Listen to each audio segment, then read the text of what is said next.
Takže na telefóne mám Tomáša Tabačiara, iba pripomeniem, s Tomášom sme sa stretli včera, natáčali sme jeho tréning. Ak si dobre pamätám, boli to prsia a biceps. Tomáš, mám pravdu? Áno, presne, prsia biceps.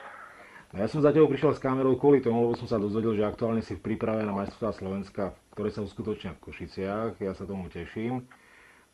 Ty si sa na súťažnom pódiu neobjavil 2 roky. Čo si robil tieto 2 roky? Skús nám približiť. Tak počas celého minulého roku som trénoval 6 krát do týždňa a môj jedálniček bol takmer dietný. Čiže nad 4 gramy sacharidov som sa mi dostal takmer nikdy. A bielkovín som držal stále 3 gramy. Čiže tú formu a tú stratégiu som robil na rok 2012. Čiže cieľom bola vlastne súťažná sezóna 2012. Ja som počul, že tvoja hmotnosť údajne prevýšila vysoko 100 kg hranicu. Znamená to, že ty budeš súťažiť vo váhovej alebo v klasickej kulturistike? Tak tento rok chcem celý odsúťažiť ešte klasických kulturistov a pokúsiť sa tam vyhrať, čo sa dá. To bol môj cieľ. Aká je tvoja aktuálna hmotnosť? To by ma zaujímalo. Aktuálne vážim 84 kg. Moja príprava už je, toto je vlastne 8. týždeň. Trénujem dvojfázovo, 6 krát do týždňa. V deň voľna dávam 40 minút kardio. Ja som spomínal, že tvoja hmotnosť bola cez 100 kg. Je to pravda? Alebo tá informácia nie je korektná? Minulý rok v januári som mal 103 kg a z toho som začal už dietovať. Nebolo ti ľúto, že páliť tú hmotu kvôli tomu, že 103 kg, ktokoľvek z tých mladých chlapcov, čo by dal za to, aby mal 103 kg? A ty 103 kg máš a vlastne budeš to musieť stiahovať, myslím, že pod 80 kg, je to tak? Pod 80 kg, áno. Nebolo ti to ľúto páliť tú svalovú hmotu? Bolo veľmi, ale tak dal som si cieľ, ktorý chcem v roku 2012 urobiť a obetujem svaly na úkor nejakého víťazstva.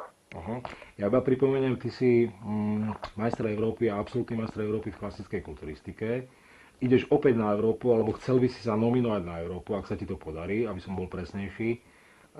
Ak áno, aký cieľ? Opäť vyhrať Európu a získať ten absolútny titul?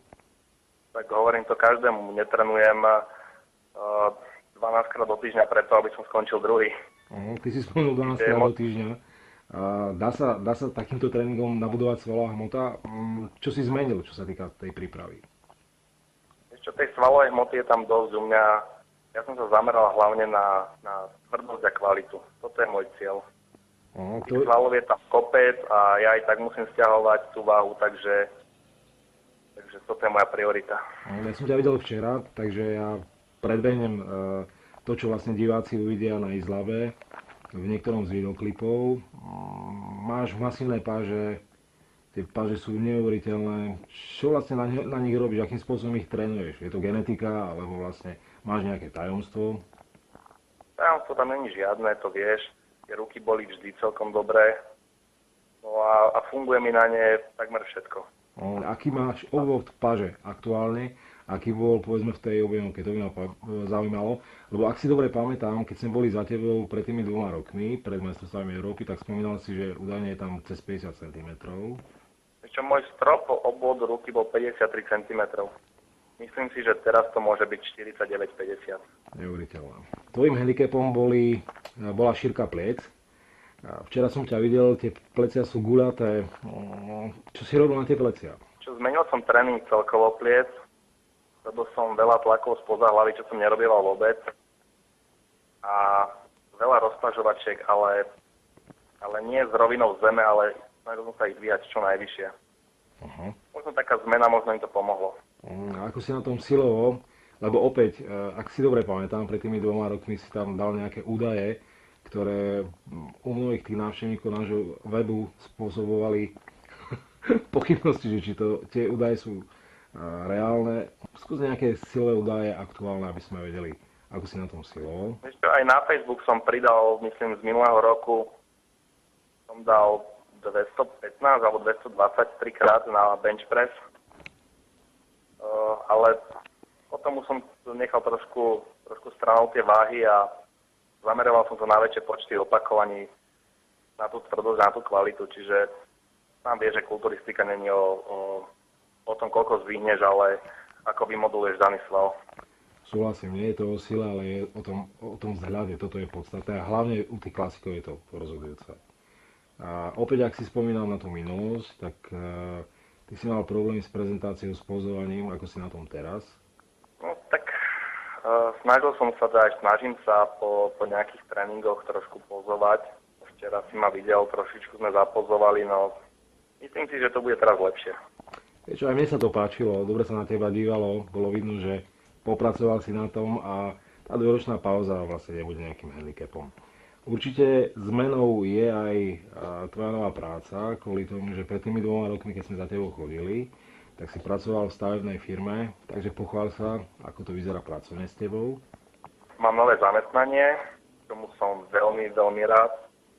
V Auparku v Žiline sa otvoril Golem klub, kde som sa stal šéf-trenérom, že robím prácu, ktorá ma náplňa šťastným a proste málo kto si myslím, že v dnešnej dobe robí to, čo ho baví a ja to robím. Aha. U vás je vedúca Lenka Winklerová, my s ňou vychádzame veľmi dobre kvôli tomu, že keď som pôsobil v Bratislave, alebo keď sme boli v Bratislave niekedy na návšteve, tak práve ona bola šéfkou Golemu v Avione. Aká je Lenka ako vedúca? Lenka ako vedúca veľmi dobre. Ja na ňu môžem povedať len samé chvály, pretože v robote sa vyzná a to, čo robí to na 100%. Je to príjemný človek, má moje sympatie a myslím, že vychádzame spolu dobre. Ja som počul, že čo sa týka golemov, tak tie vedúce alebo tí vedúci si vyberajú osadenstvo sami. Akým spôsobom sa človek môže stať, povedzme, inštruktorom golema?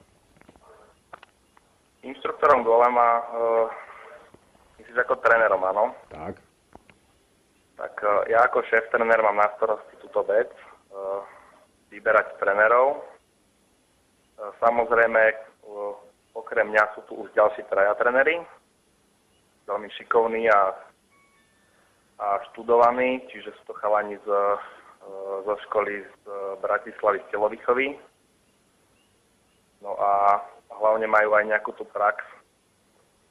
Napríklad máme teraz jedného chlapca, ktorý robil 5 rokov v Írsku, trénera, takže má tam kopec kurzov, ktoré myslím, že ani tu sa nedajú urobiť. Takže vie to o tom, že aký tréner príde a aký je to typ človeka. Hej, čiže aké má skúsenosti, ako sa vie chovať k ľuďom a podobne. Aha. Čo sa týka vyťaženia klientov, ako to funguje u vás?